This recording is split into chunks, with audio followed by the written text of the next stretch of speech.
இன்னொரு delicious lunch பார்க்க போகிறோம்.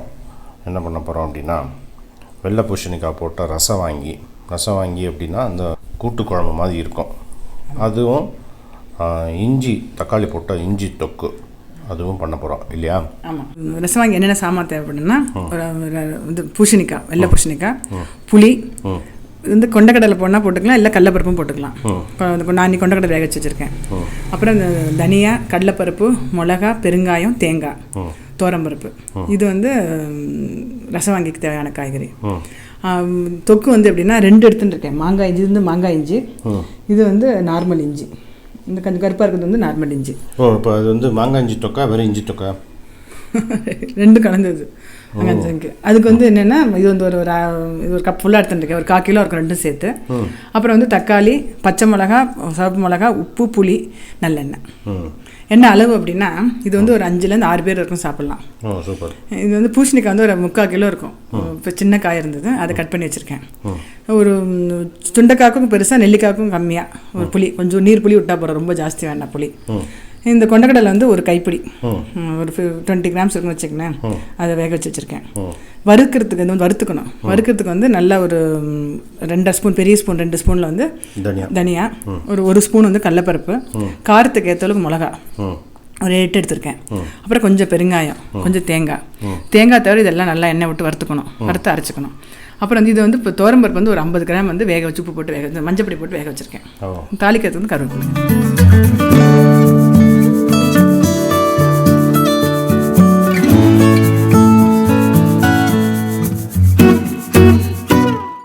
மாங்காய் இஞ்சிக்கு தொக்குக்கு அப்படின்னா, இந்த தொக்கு அப்படின்னா சாதம் மட்டும் பிசைஞ்சிக்கலாம், தோசை இட்லிக்கும் சாப்பிட்லாம், டிஃபனுக்கு மல்டி பர்பஸ். இது பண்ணி ஒரு 2-3 நாள் வச்சுக்கலாம். இதுக்கு என்னென்னா, இந்த வந்து தக்காளி 1, புளி கொஞ்சம், புளி வந்து ஒரு சுண்டைக்காய் சைஸ் போகிறோம், ஒரு தக்காளி எடுத்துக்கலாம், பச்சை மிளகாய் ஒரு 4, வரமிளகாய் ஒரு 4 எடுத்துருக்கேன், ஒரு உப்பு, ஒரு 1/4 கிலோ இருக்கும் இஞ்சியும் மாங்காய் இஞ்சி சேர்த்து, நல்லெண்ணெய் 1/4 கிலோ இருக்கும். 1/4 கிலோ இருக்கும். ஓகே. நல்லெண்ணெய், கடுகு.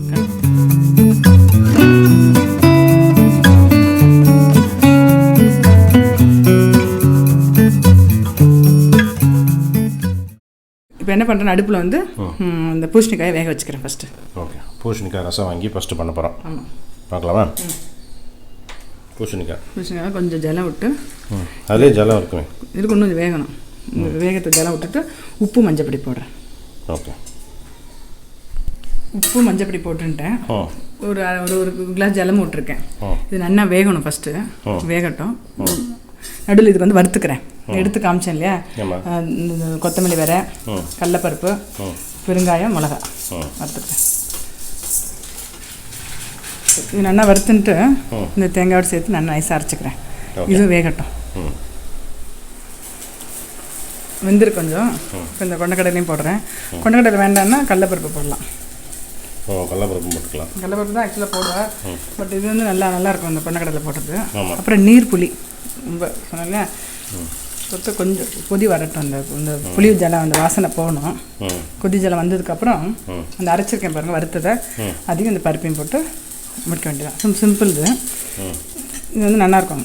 இப்போ இந்த தொக்கு இஞ்சி தொக்குக்கு இந்த கூட்டு வந்து சூப்பராக இருக்கும். ஆமாம், அது மாதிரி இஞ்சி தொக்கும் நல்லா தக்காளிலாம் போட்டனால மல்டி பர்பஸ் தொக்கு. ஆமாம், அது வந்து நைட் சாயந்தரம் இப்போ டிஃபனுக்கு எல்லாத்தையும் யூஸ் பண்ணிக்கலாம். நம்ம ஜென்ரலாகவே இந்த புளி வாசனை போகணும். புளி வாசனை போனதுக்கப்புறம் பண்ணால் தான் அந்த குழம்போ கூட்டு அதுவே டேஸ்ட்டாக இருக்கும். கொதி வந்து நீர் புளிங்கிறனால கொஞ்சம் சீக்கிரம் ஆகிடும். ஆமாம், ஆயிரத்தில் கொதி வந்துருக்குல்ல. இப்போ இந்த அரைச்ச விதை போட்டு பருப்பையும் போடுவேன். அப்புறம் தேங்காய் எண்ணெயில் கடுகு கருவேப்பிலை போட்டு தாளிச்சு கொட்டுவேன்.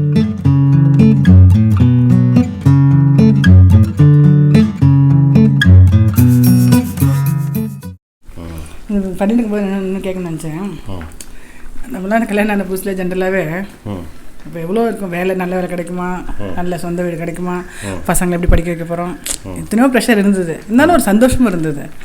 இப்போ ஜென்ரலாக பார்க்கும்போது பசங்களுக்கு குழந்தைகளுக்குலாம் சந்தோஷன்றது வந்து பெரிய ஒரு கொஸ்டின் மாராக இருக்குதுல்ல. இப்போ பார்த்தாலும் ஏதோ ஒரு டென்ஷன் ஸ்ட்ரெஸ்லேயே இருக்கால்ல. எதுனால அப்படி இருக்குன்னு தெரியல. அதுக்கு என்ன சொல்கிறீங்க? நீங்களாம் எவ்வளோ ஒரு ஓட்ட சைக்கிள் வச்சுட்டு ஆஃபீஸ் போயிட்டு வரும்போது அப்படி பாடிட்டு ஜாலியாக வருவீங்க. இப்போ எல்லாம் இருந்து கூட மூஞ்சில் ஒரு ஸ்ட்ரெஸ் தெரியுது இல்லை பசங்களுக்கு. ஜென்ரலாகவே எல்லாருமே முக்கால்வாசி பேர் அப்படி தான் இருக்கா எனக்கு தெரிஞ்சு. அதனால அப்படி ஒன்று வந்து லைஃப் ஸ்டைல் ஜெய்ஸ்ரீ. அவளுக்கு வந்து இப்போ வந்து இந்த ஆன்லைன் வந்ததுக்கப்புறம் ஆல்மோஸ்ட் 24 hours தே ஒர்க்கிங். அது ஒன்றும் அது ஒரு பெரிய ப்ரெஷர். ரெண்டாவது நம்ம வந்து ப்ரெஷரை எப்படி எடுத்துக்கிறோங்கிறது ஒன்று இருக்குது. இதுக்கு வந்து திருப்பி ஒரு குட்டி கதை சொல்கிறேன். இந்த கதைக்கு தான் நானும் கேட்டேன், நீங்கள் தான் கதை சொல்லுவீங்கன்னு தான் கேட்டேன். அப்படியா? சொல்லுங்கள். சொல்லுவா. சொல்லுங்கள். ஒரு ஊரில் ஒரு சின்ன ராஜா, அந்த ராஜாவுக்கு ஒரு அமைச்சர். அந்த ராஜா வந்து வழக்கமாக வந்து நகர்வலம் வர்றதை வந்து ஒரு ரெகுலராக பண்ணிட்டு இருப்பார். அமைச்சரோட சேர்ந்துட்டு நகர்வலம் வருவார்.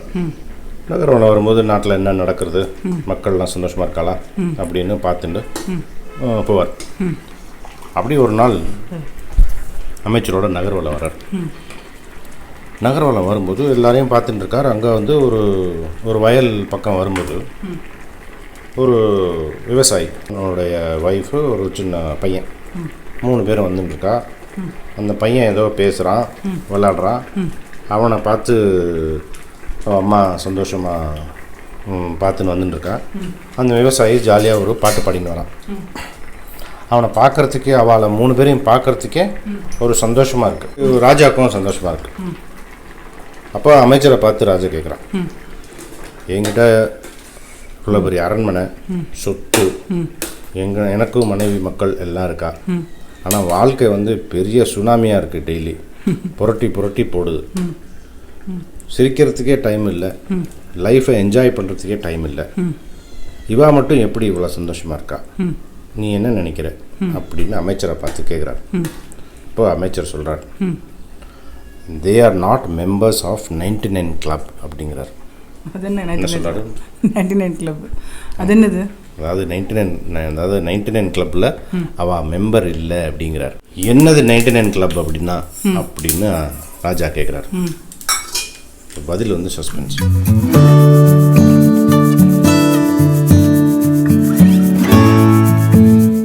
ரசவாங்கி முடிக்க போகிறோம். முடிச்சுட்டு தொக்கு பண்ணும்போது கண்டினியூ பண்ணுறேன். என்னன்னு தெரியல, சஸ்பென்ஸ். கொஞ்சம் தேங்காய் எண்ணெயில் கடுகும் கருவேப்பிலையும் தாளிச்சினேன், அதில் போட்டுற வேண்டியதான். ரசவாங்கி ரெடி ஆகிடுது. ஓகே. தக்காளி இருக்கு இல்லையா, ஒரு தக்காளி எடுத்துட்டுருக்கேன். ஒரு 4 பச்சை மிளகா, 4 மிளகா நான் வறுத்துன்ட்டேன். அதை வறுத்துன்ட்டு இது எடுத்துன்ட்டு திருப்பி இந்த இஞ்சி வச்சுக்கலாம். இஞ்சி மாங்காய் இது 2 இருக்கு இல்லையா, அதையும் லேசாக வதக்கிட்டு, வதக்கினாலும் ஓகே. இல்லை ரொம்ப நாள் வச்சுக்க போகிறோன்னா வதக்கணும், இல்லை 2-3 நாளில் காலி பண்ணிடுவோம் அப்படின்னா அதை அரைச்சிட்டு கூட வதக்கிக்கலாம். அதனால் இந்த அடுப்பு போட்டு சூட்டில் போட்டு அடுப்பு ஆஃப் பண்ணிடுவேன். ரொம்ப வதக்க வேண்டாம். ஓகே. இதையும் போட்டுட்டு இதுக்கு தேவையான அளவுக்கு உப்பு, அப்போ வச்சுருக்கேன் பார்த்தீங்களா, உப்பு, கொஞ்சோண்டு புளி போட்டு எல்லாத்தையும் நல்லா அரைச்சிக்கிறேன். நீங்கள் 99 கிளப்னு சொன்னீங்களே, ஆமாம். ஸோ மைண்ட்ஃபுல்லாக அதே தான் இருக்குது, சமையல் ஓட மாட்டேங்குது. சொல்கிறேன் அவசரப்படாது. இது அரைச்சுன்றோம் ஃபஸ்ட்டு. அரைச்சுன்றா. நல்லெண்ணெய் வச்சுருக்கேன், ஒரு 4 டீஸ்பூன் வச்சுருக்கேன். அப்புறம் கடுகு போட்டுன்ட்டு இந்த அரைச்சிருக்கேன் இல்லையா இது, ஆமாம், அதை போடலாம். சும்மா கருவேப்பிலை இருக்குது அதனால போடுறேன், கம்பல்சரி இல்லை இது. போடுறேன், அதையும் போட்டுட்டு இந்த அரைச்சிருக்க இதையும் போட்டு வதக்கணும். ஓகே. கொஞ்சம் ஜல விட்டு அரைச்சிக்கலாம், ஜல விட்டு அரைச்சிருக்கேன். கடுகு வச்சோடனே இது போடுறேன், வெடிக்கிறத போடுறேன். ஓகே.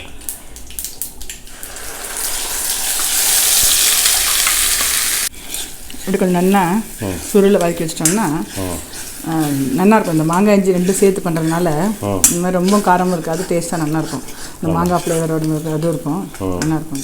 இது வந்து அப்படியே நைட்டு சொன்னாலே எல்லாத்துக்கும் யூஸ் பண்ணிக்கலாம். டிஃபனுக்கும் யூஸ் பண்ணிக்கலாம். ஆமாம். நீங்கள் அதுக்கு முன்னாடி இப்போ சொல்லிவிடுங்க 99 கிளப் என்னென்னு.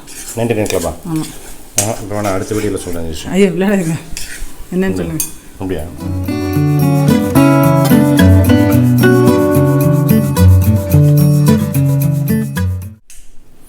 இப்போ உன்னை மாதிரியே அந்த ராஜாவும் என்னதாண்டா அந்த 99 கிளப் சொல்லலான்றார். தலை வெடிச்சிடும் போல இருக்குன்னு நான் எனக்கு வந்து அது சொல்கிறதுக்கு எனக்கு வந்து 99 பொற்காசுகள் வேணும் அப்படிங்கிறார். உடனே அவர் எடுத்து கொடுத்துறார். ஏன்னா இது சொன்னால் போடுறோம் நாங்கள் அப்படின்னு அவருக்கு எடுத்து கொடுத்துறார். அந்த 99 பொற்காசுகளை நேராக கொண்டு போய் அந்த விவசாயி வீட்டு வாசலில் போட்டுறான் அமைச்சர். காலம்பரை அவள் எந்தெந்து பார்க்குறா, ஆற்று வாசலில் ஒரு மூட்டை, அதில் வந்து 99 பொற்காசுகள். எண்ணி பார்க்குறான் விவசாயி, 99. இன்னொன்று காணுமே அப்படின்னு தேடுறான். 99 தானே இருக்குது. ஒன்றுக்கான யாரோ கொடுத்தாலும் வந்து 99 கொடுப்பா. லட்சுமியை வந்து நமக்கு வந்து வீட்டு வாசலில் வச்சாலும் 99 வைக்க மாட்டாளே, அந்த ஒன்று எங்கே அப்படின்னு தேடி தேடி பார்க்குறான். கிடைக்கல. தேடுறான் ஒரு நாள் தேடுறான், அடுத்த நாள் தேடுறான், அதுக்கடுத்த நாள் தேடுறான், தேடினே இருக்கான். ஒய்ஃபுக்கு கோவம் வந்துடுது. வந்தது 99 இருக்குல்ல, அதை செலவழிப்போம் அப்படிங்கிறான். இவன் கேட்க மாட்டேங்கிறான். அந்த ஒன்றை கண்டுபிடி ஃபஸ்ட்டுன்னு. அவளுக்கு பொறுமை இல்லை. டக்குன்னு அதில் வந்து ஒரு 2 எடுத்துன்னு போய் ஷாப்பிங் போயிடுறான். அவன் பையன் 2 எடுத்துன்னு போய் சாப்பிட மிட்டாய் கிட்ட எல்லாம் வேணுந்துடுறான். இது பார்த்தா 99 வந்து 97 ஆகுது, 97 95 ஆகுது. டென்ஷன் ஆகிடுது. வீட்டில் பார்த்தா ஒரே சண்டை. இவன் அதை காணோம் இதை காணுங்கிறான், இவ்வளோ போச்சு அவ்வளோ போச்சுங்கிறான். அவள் அதுக்கு பதில் சொல்கிறான். பெரிய வாக்குவாதம் வந்துச்சு. இது அடுத்த வாரம் நகர்வலம் வரார் அமைச்சரோட. அப்போ பார்த்தா இதே விவசாயி ஒய்ஃபு பையன் 3 பேர் வரா. ஒரே வாக்குவாதம், பிரச்சனை, ஒரே சண்டையில் வந்துட்டுருக்கான். அப்போ ராஜா கேட்குறாரு, என்னடா போன வாரம் தான் நன்னா இருந்தாவா, அதுக்கு அடுத்த வாரமே பெரிய சண்டை, பெரிய பேச்சுவார்த்தை, வாக்குவாதமாக இருக்குது, என்னாச்சு வாழ்க்குன்னு. அப்போ அமைச்சர் சொல்கிறார், இப்போ தான் வந்து அவள் 99 கிளப்பில் மெம்பர் ஆகிருக்கா, ஜாயின் பண்ணிட்டா. Now their official members of 99 club அப்படின்னு சொல்கிறான். என்னது அப்படின்னா அப்படின்னு கேட்குறாரு அவர்.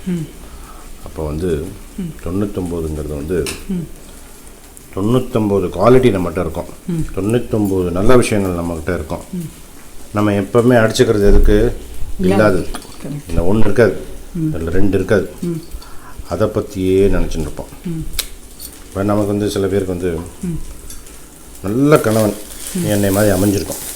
ஆனால் என்ன வேறு எதையாவது நினச்சிட்டு நம்ம வந்து யோசிச்சுட்டு பிரச்சனை பண்ணிட்டு இருப்போம். என்ன நடுவில் பேசிகிட்டே இருக்கும்போது ஒரு பிட்டை போட்டேன், கவனிச்சா நீ சொல்லுங்க. ஆனால் என்ன நம்ம இல்லாததை பற்றி நினச்சிட்டு இருப்போம். அது மாதிரி இல்லாமல் நம்மக்கிட்ட என்ன இருக்கோ அதை சந்தோஷப்படணும், அதை வச்சு சந்தோஷப்பட்டுக்கணும். அப்படி சந்தோஷப்பட்டால் தான் இல்லாததை அடைய முடியும். நீ இல்லாததை வந்து அடையிறதுக்கு இருக்கிறத விட்டுவிட்டு டென்ஷன் எடுத்துட்டு இல்லாததை நோக்கி ஓடிகிட்டே இருந்தேன்னு வச்சுக்கோ, அது போயிட்டே இருக்கும், நம்ம ஓடிகிட்டே இருக்கணும். அது வந்து ஹாப்பினஸ் வந்து எப்பவுமே ஒரு பயணம். So happiness is always a journey, not the destination. இருக்கிறது வந்து அதை என்ஜாய் பண்ணோம். கரெக்டாக. அது அந்த பக்கம் வரணும் எல்லாருக்குமே. ஆமாம், இருக்கிறத வச்சு சந்தோஷப்பட்டுட்டு வரணும். இல்லாததுக்காக உட்காந்து வருத்தப்படுறதோட இருக்கிறத வச்சு சந்தோஷப்பட்டு இருந்தால் அது அதுவும் தானும் வந்து தானே இருக்கிறத வச்சுன்னு சந்தோஷப்பட்டு சமாளிக்கிறோம். அதை மறந்துட்டு சமாளிக்கப்படாது. கரெக்ட். கரெக்டா? சூப்பர். கருத்து எப்படி? சூப்பராங்க. நடுவில் கதை சொல்லும்போது நடுவில் ஒரு விஷயத்தை போட்டேன் மத்தியா, நல்ல கணவன் ஒன்று உங்களை மாதிரிண்ணா. ஆமாம்.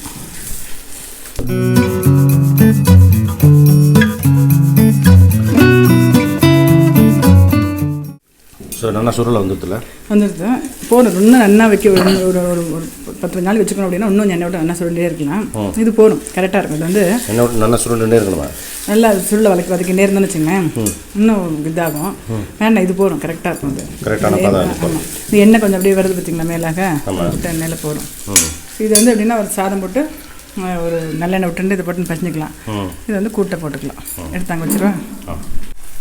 இஞ்சி தொக்கு வந்து ஒரு 3 பச்சை மிளகா, 3 வரமிளகா, ஒரு தக்காளி நல்லா வதக்கிண்ட, புளி உப்பு போட்டுட்டு இந்த மாங்காய் இஞ்சி அதையும் அப்படியே போட்டுட்டு நல்லா அரைச்சிட்டேன் நைஸாக.